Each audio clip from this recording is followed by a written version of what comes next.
I try to be very fast in the interest of time. One more thing we can do with this kind of technology is also delving a little bit more for ICL sizing. Of course, ICL sizing, we know that still today is probably the only problem we deal with when we implant ICL. So having this nice vault, which is, the picture is got from the arc scan, you can see how well is resting on the ciliary body, and the clearance between the crystalline lens and the ICL is more or less 500 microns. So this is the ideal vaulting after ICL implantation, but still it's quite difficult to achieve. So let's understand why and what we can do to do things better. This is the reality. So with the manufacturer's nomogram, the nomogram which is coming from Star, Ocos, or Stella now they call it, it's accurate, but up to 60-something%. But if you look right, you can see that we have some better technology if we just apply some machine learning on the data we can get from the topographer or from the OCT. So this data is consistent with the literature, so also other authors show the same results. Why? Because if you look deeper in the literature, you see that there is quite a large scattering between different formulas. Doesn't matter if they are based on white to white or sulcus to sulcus. So the question is, why a correct prediction is this difficult? Probably because of these reasons. We have only 4 sizes. Yes, could be a problem, and I have good news for you because in the pipeline they are finally developing some middle range, mid-steps new ICL, so it's a good news. Of course, we need to take into consideration a number of parameters. So the greater the number of parameters we simultaneously take into consideration, the better it is for the results. And the major problems are that the vast majority of the formulas, they use linear regression models. Otherwise, if we use some machine learning, which is a non-linear, we can do something better. To do what? To overcome the noise, which is affecting the final ICL position. Because this is what is happening. You can see this with the ultrasound, with the arc scan. So this is an ICL, an hyperopic one, as you can see, which is resting in the sulcus. These are resting half in the sulcus, as you can see, and half is resting on the ciliary body. And this is an ICL resting on the ciliary body. And this is 80% more or less of the situation. So it's very much unpredictable. Even if you try to standardize your surgical technique, it's very much unpredictable.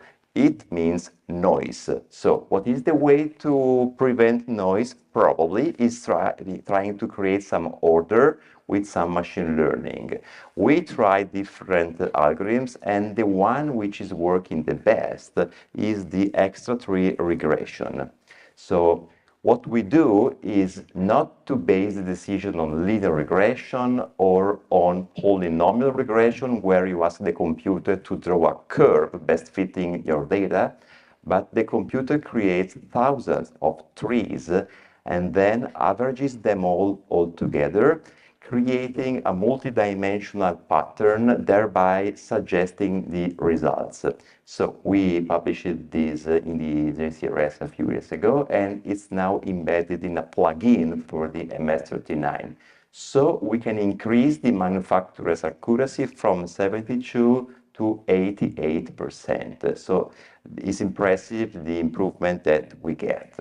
So I will show you, this is the data of the achieved vaulting, and these are the predictions from the computer, from the nomogram, which is pretty good. And this is the regression line. But also, the machine learning is not a black box, not telling you what is happening behind the scenes, but you can ask the computer what are the features most involved in the decision. Of course, the ICL size is quite obvious, but pay attention to, for instance, lens rise, which is missing in the OCOS formula, but it's a very important, it's probably the most important parameter. Also, the pupil size, which is missing here, but thanks to Dan Reinstein, we know that it's another very important parameter. So, the greater the number of features or parameters you simultaneously take into consideration, the better you do. And this formula actually is performing very well. Schiffer recently assessed a few formulas for ICL implantation and found that our formula is the one which is best performing to predict the volt within 50 microns. But silver medal goes to Dan Reinstein. And our formula is also performing very well in those borderline cases with other formulas. So not to say that our formula is the best, but try to take the data, to increase the number of the data you take into consideration. With the MS39, you have a convenient tool where all the data is automatically going into the formula. But of course, I showed you that the greater the number of parameters you take into consideration, the better you do. So the main problem nowadays for ICL is sizing. So try to do the extra step. Try to do something more than the OCOS formula, and you will get way better results. The next point is we achieve an accuracy of 88%. What about the remaining 12%? Can we do something better? Yes, we can. How? So instead of asking the computer to predict the perfect volt after the surgery, which is a dense outcome, we can ask the computer to predict which ICL size to pick, which is a discrete number of choices, 4 choices so far because we have 4 steps ICL. If we ask the computer this question to pick the ICL size ideal for that eye, the accuracy gets even higher, close to 95, 96, 97%. Of course, we know very well that the ICL is not stable in the eye. We published a paper about same-day bilateral implantation. What I wanted to show you is that you need to take into consideration the time. As you can see here, with the pointer, not working. Anyway, if you see A, B, and C, which is day 1, month 1, and year 1, the green is increasing, which is the optimal range of volting.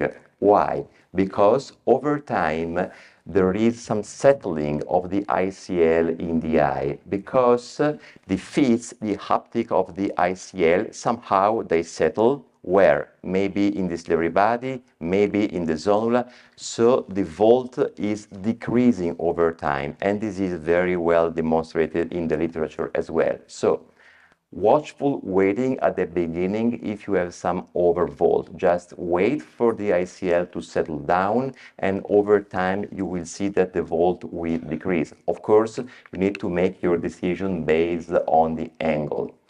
So we published in the paper that 78% of eyes fell within the optimal volting range, but only 1.7 cases required ICL exchange.